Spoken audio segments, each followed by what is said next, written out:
Hello,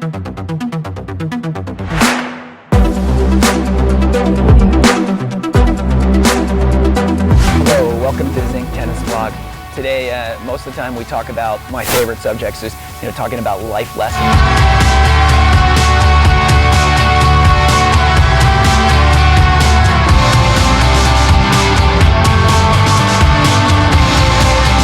Ball, and it changes the speed of the ball.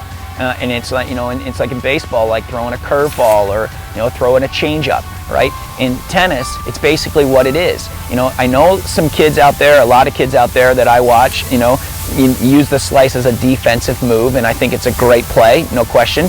But I'm actually talking about using a slice during a point. If you see most two-handers, most of everyone today is a two-hander. You see some great one-handers out there. But if you see the two-handed backhand and they're in a cross-court rally point, they're hitting two-hander, two-hander, two-hander, two-hander, and they never really think about, hitting the slice. And one of the plays that I love is when, the cross-court slice, cross-court topspin, and then a slice down the line, right, that changes up the direction of the ball and it also stays low. Federer does this, the best.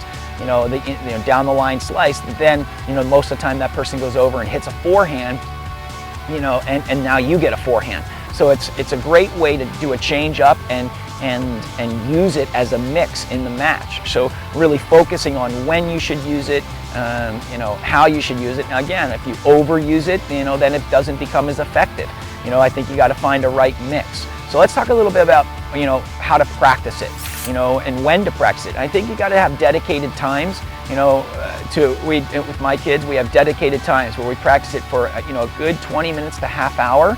And it's a really good drill. Like we'll just hit slice cross court, slice down the line, and we're just grooving on the slice, getting our feet in position.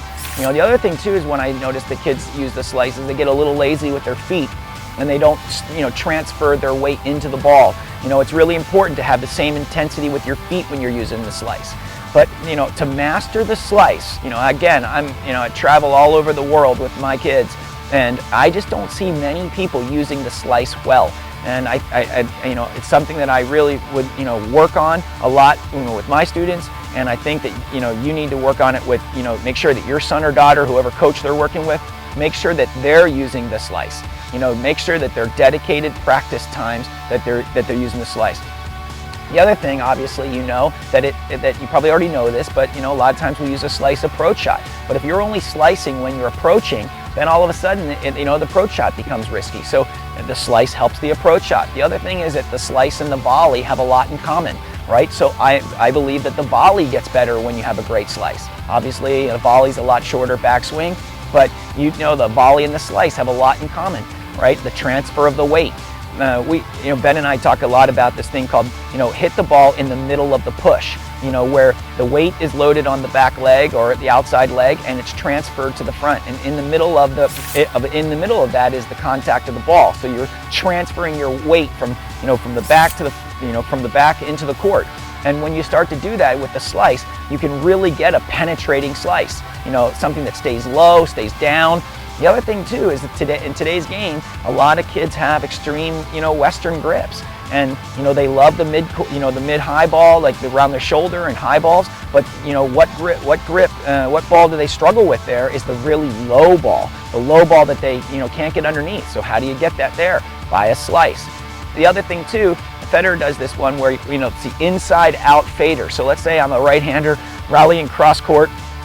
I slice, kind of inside of the ball down the line and make it fade outside, right? So it has a little inside out spin, right?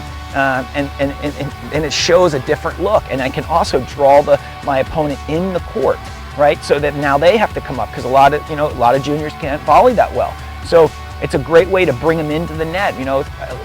One of the things as a coach, when if somebody splits sets or if I'm giving coaching advice, if I say, look, every time this kid comes to the net, he struggles with the volley.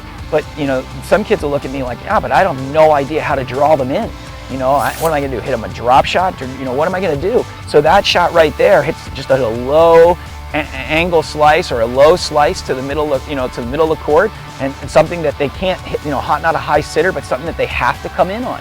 And then you're going to get a shot at a pass. Then you're going to make them volley. So it's one of the things that I would really, truly start practicing. Make it a part of your daily game and your daily practice and in your game. And another way to practice this is play a set. Play a set in practice that you can only hit slice backhands. And I did it with my daughter a couple months ago, actually. Should do it more often, but I did it with her a couple months ago, and she was really frustrated. She's like, "Dad, I just want to hit my two-hander. I just want to hit my two-hander."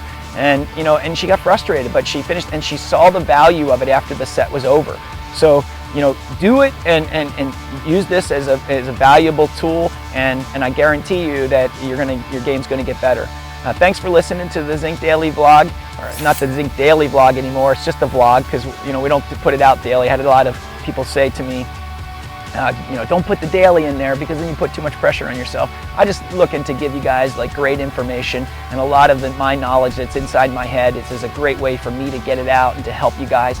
I hope it's helping. If it does, leave a comment in YouTube. If you could go to my YouTube channel, Zink Tennis, and subscribe to my channel, you'll get this automatically. And go and like my Facebook page. So if you could do that, that'd be great. My also website, zinktennis.com. We have a lot of services on there. Again, this isn't why I'm doing it. I'm really trying to just help people and give them value, and then if I can be a resource for them, I would love to do that. Thank you, and have a wonderful day.